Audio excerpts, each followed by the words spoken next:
Bonsoir mes très chers amis, nous abordons aujourd'hui le début du récit de Sefer Yoshua. Lorsque Yoshua, une fois qu'il a été nommé par Akadosh Baruch Hu, il va commencer par envoyer 2 espions pour explorer la grande ville très fortifiée, celle de Yéricho. Donc le peuple il campe du côté est du Jourdain qui marque la frontière de Eretz Israël et depuis là-bas, Yoshua va envoyer 2 personnes très très tzadikim, c'est Kalev ben Yefouné et Pinchas. Ils vont arriver à Yéricho et ils vont rentrer de manière à ce que Yoshua ben Nun il se prépare à la conquête de cette première ville. Il faut comprendre la différence entre les Meraglim que nous trouvons ici, qui sont les espions que Yoshua ben Nun il envoie, par rapport à d'autres espions qui ont été envoyés depuis le désert par Moshe Rabbeinu. Et donc cette histoire, la première, est racontée dans la Parashat Shlach Lecha. Et la différence, elle est la suivante, c'était que Moshe Rabbeinu avait envoyé des explorateurs pour la tour et Haaretz, pour explorer la terre de manière à savoir, selon la demande du peuple, est-ce que elle est valable, donc est-ce qu'elle vaut le coup d'être conquise, est-ce qu'elle vaut l'effort d'être conquise. Et du coup, il a donc nommé un représentant par Shevet, de manière à ce que tout le peuple soit représenté. La suite a été dramatique, puisqu'ils ont dit du mal du pays. 10 d'entre eux sur les 12 ont dit Tzidiba, c'est-à-dire ils ont dit du Lachon Hara sur Eretz Israël, et tout le peuple a pleuré, et ça nous a coûté 40 ans de errance dans le désert avant de rentrer pour conquérir Eretz Israël et pour rentrer en possession de notre pays. Par contre ici, nous voyons une démarche qui pourrait ressembler, qui pourrait nous rappeler la première histoire où Moshe Rabbeinu envoie des explorateurs, mais ici, au fait, le principe de rentrer et de conquérir Eretz Israël, il est acquis. C'est juste, techniquement parlant, Yoshua ben Nun, il veut trouver la faille de la ville de Yéricho de manière à savoir comment s'y prendre pour la conquérir. Les 2 explorateurs, donc Kalev ben Yefouné et Pinchas, ils arrivent dans la ville et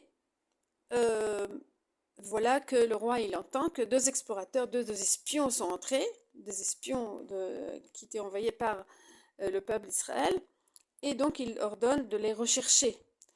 Et les 2 espions, donc ils arrivent dans la maison d'une femme qui s'appelle Rachav, qui va les cacher. Lorsqu'elle entend qu'ils sont recherchés par les policiers de la ville, alors elle les cache. Elle les cache dans le grenier de sa maison. Et ce qui est un détail très, très intéressant, c'est que lorsque le Navi nous dit qu'elle les cache, elle dit en fait elle le cache au singulier alors qu'ils étaient 2.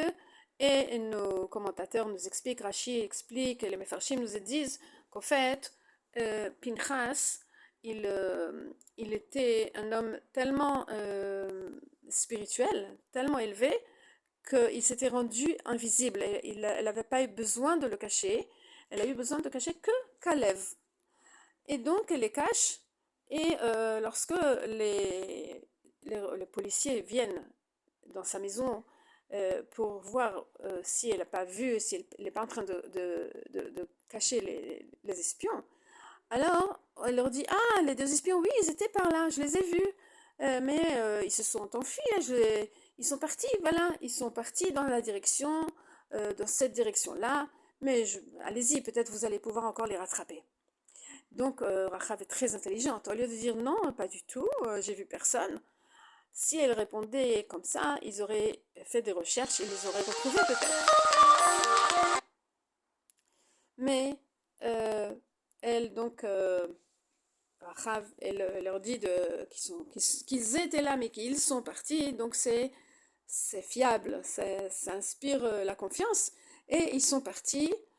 Une fois partis, elle les a sortis de leur cachette et elle leur dit, nous avons entendu les prodiges et les miracles que Hachem, votre Dieu, vous a fait depuis la sortie d'Égypte et encore avant la sortie d'Égypte. Les plaies d'Égypte, la traversée de Yamsouf, tous les miracles que Hachem vous fait. Et sachez-le, tout le peuple ici, tous les habitants du pays tremblent de peur devant vous et votre conquête.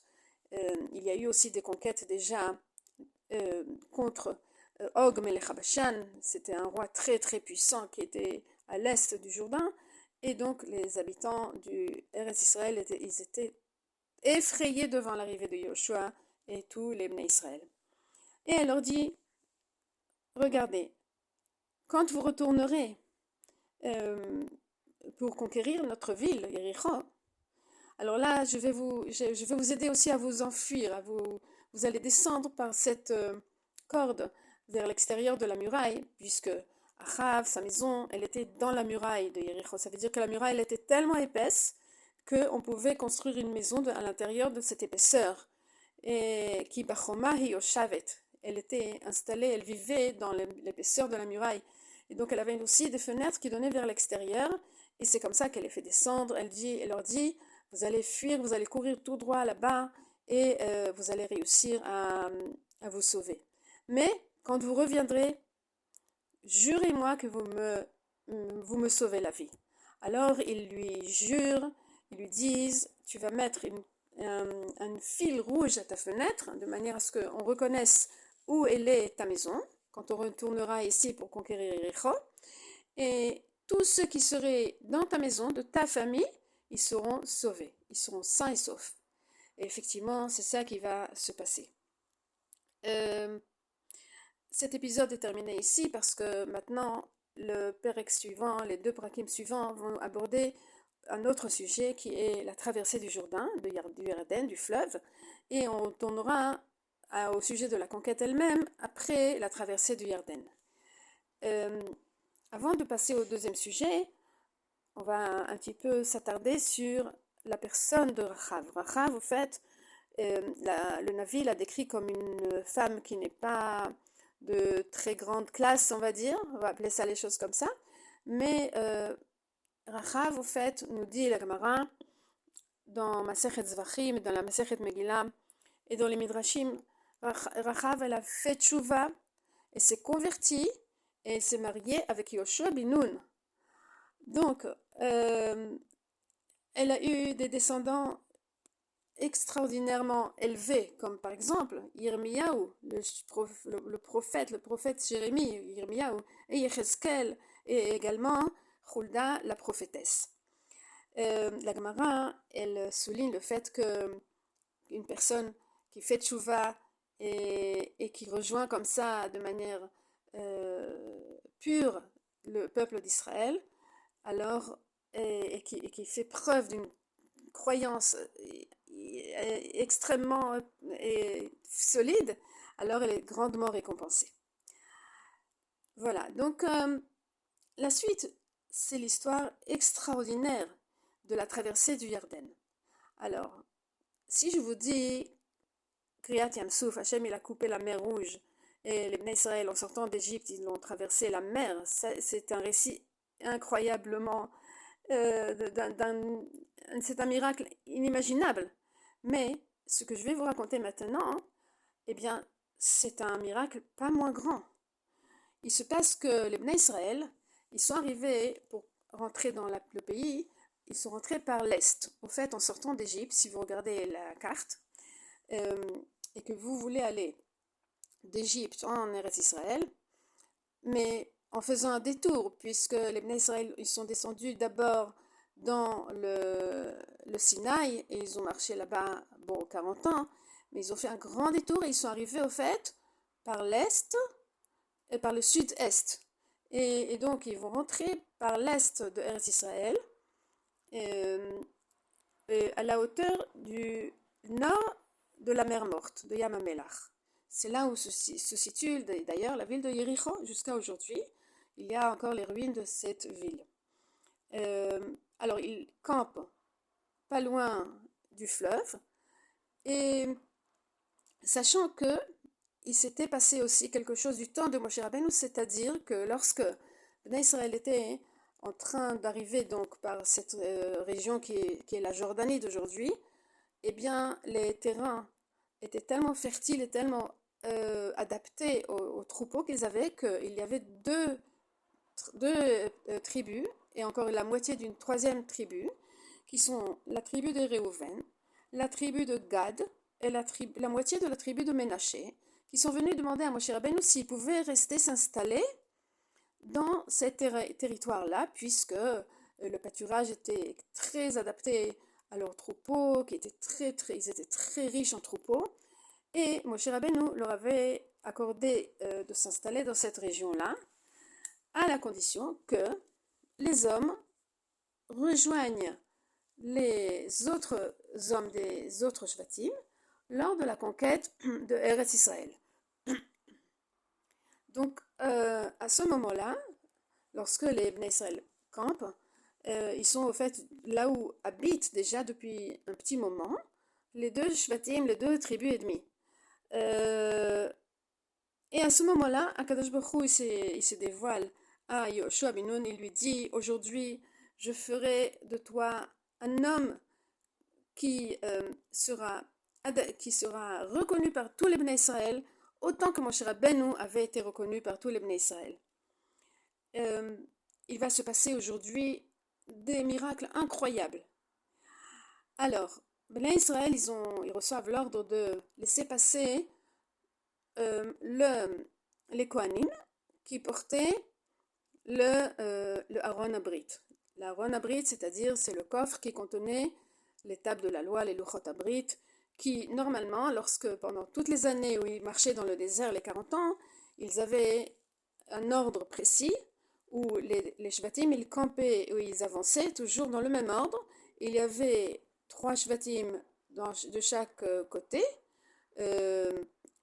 3 donc à l'est, 3 à l'ouest, 3 au sud, 3 au nord, et au centre, il y avait le Aaron Abrit, porté par les Kohanim. Maintenant, les Kohanim reçoivent l'ordre d'avancer avec le Aaron Abrit, et les Bnei Israël doivent les laisser passer et rester derrière eux. Et garder une distance de 2000 amot, à savoir 2000 coudées, à savoir environ 1000 mètres. Et se préparer, le peuple il va se préparer parce qu'il va y avoir des prodiges incroyables ici, impressionnants, mais vraiment inimaginables. Alors, tout selon l'ordre d'Hachem, les Kohanim qui portent le Aaron Abrit, on reçoit l'ordre de descendre dans l'eau du Jourdain, de Yarden. Et c'était la haute saison où les eaux étaient très hautes. C'était la saison des moissons. Et donc c'est l'été, c'est après l'hiver où il y a beaucoup d'eau. Et c'était un très très grand fleuve de peut-être 25 mètres de large à l'époque. Et les Kohanim donc descendent, ils portent le Aaron sur leurs épaules et ils descendent dans l'eau du Yarden. À ce moment-là, à peine leur plante de pied touche l'eau du Yarden, qu'il se passe quelque chose d'incroyable. C'est-à-dire que les eaux du Yarden s'arrêtent. D'accord? Le Yarden, il descend du nord vers le sud et il se déverse dans la mer Morte. Eh bien, toute cette eau qui descendait depuis le nord, d'un seul coup, elle s'arrête au contact des pieds de Kohanim et elle se met en muraille très très haute. Toutes les eaux qui continuent à venir, elles s'ajoutent aux eaux qui s'arrêtent et ça forme une muraille de plusieurs kilomètres, nous disent nos sages. Et donc, et toutes les eaux qui étaient là, elles continuent à descendre vers la mer Morte, le Yam HaMelach, et donc du coup, ça provoque un endroit sec où on peut traverser à pied, sans que ce soit même pas mouillé. D'accord. Et à ce moment-là, les pieds et les Kohanim, ils restent sur place et tout le peuple, il traverse. Il traverse à pied sec le fleuve de Yarden. C'est incroyable, c'est incroyable. Et tout le monde traverse, tout le peuple, des millions de personnes traversent, et y compris